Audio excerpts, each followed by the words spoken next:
In the world of musical theatre, swings and alternates have long been the unsung heroes. They've always been an essential component for a production's success, but often went unnoticed by general audiences. Or when they were discussed, it usually wasn't for a good reason.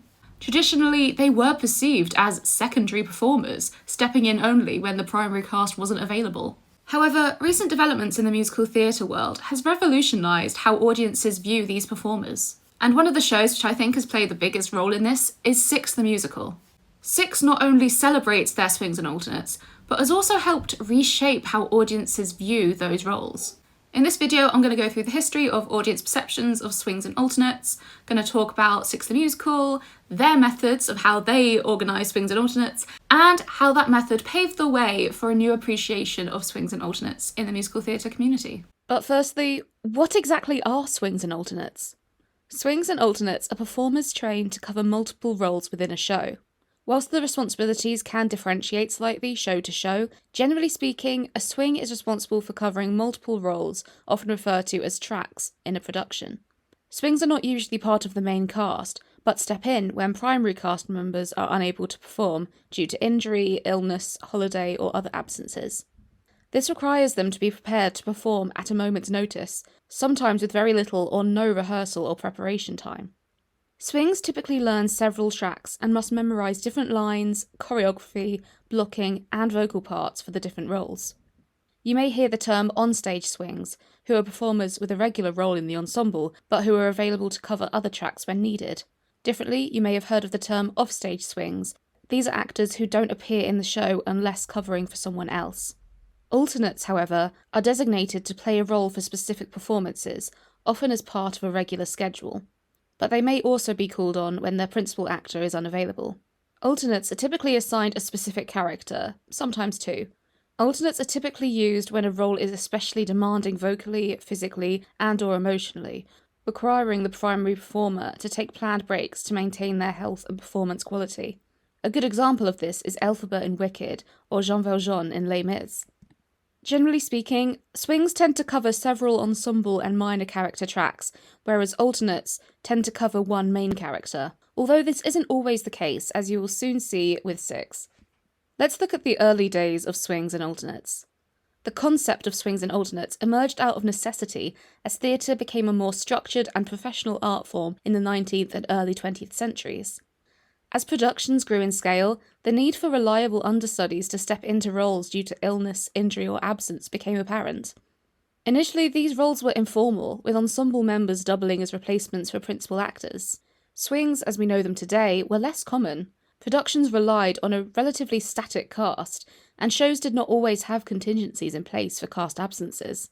In early Broadway and West End productions, alternates and understudies were often not publicly credited.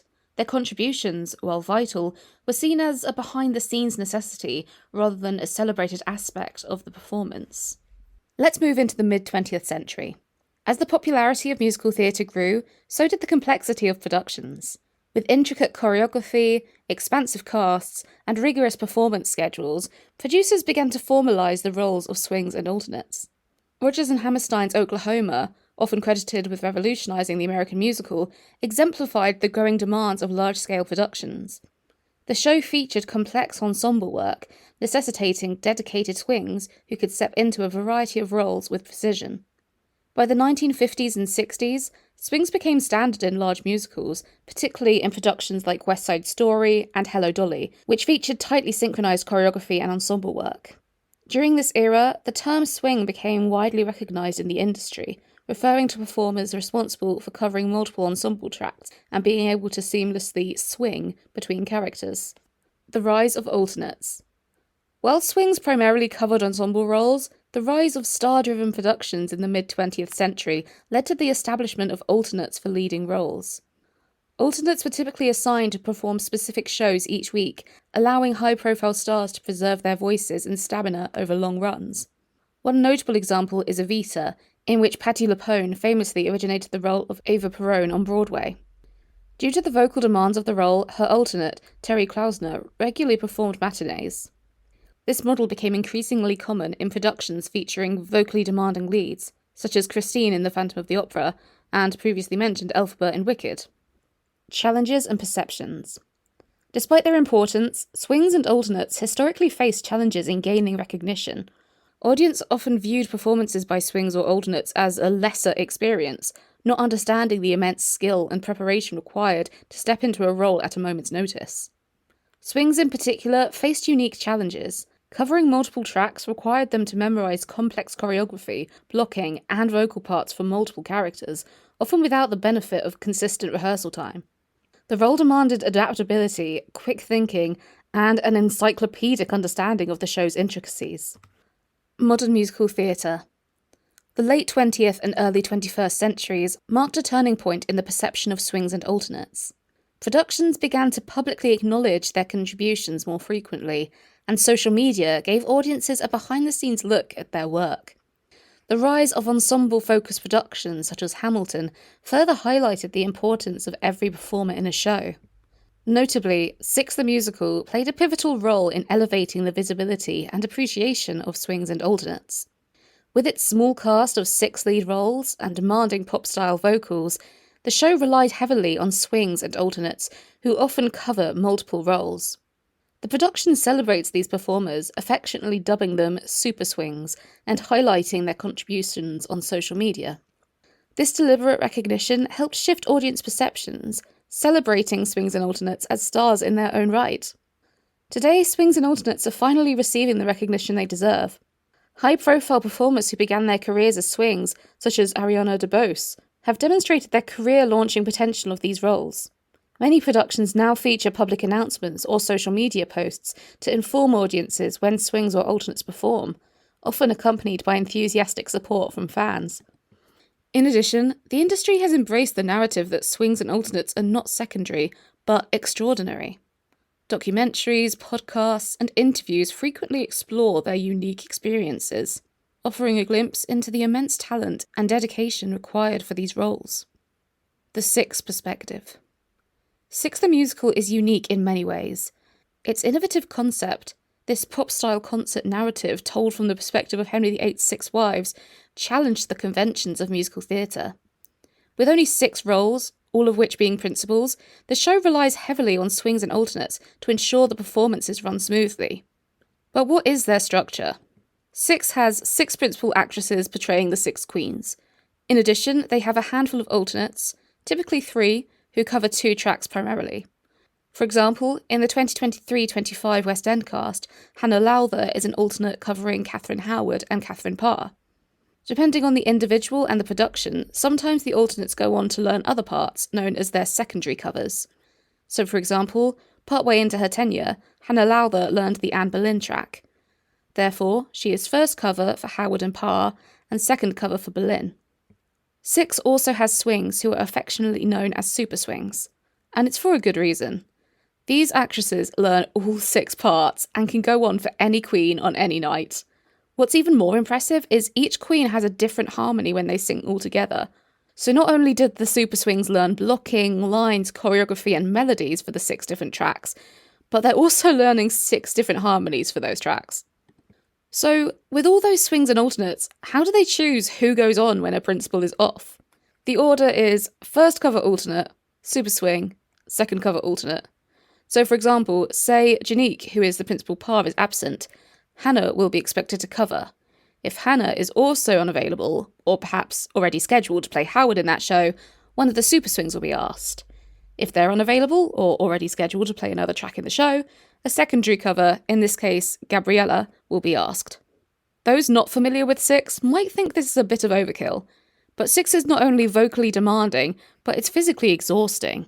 It's a 90-minute show where all the characters are on stage pretty much the whole time, and often dancing throughout too. Having attended a few times myself, it's clear the show could not function without swings and alternates. My first time seeing Six saw 5 out of 6 of the performers on stage as swalts. Because Six only has 6 characters, it's an easy show for fans to get to know the performers. Six fans typically get to know the cast by name and become familiar with their portrayals of the characters.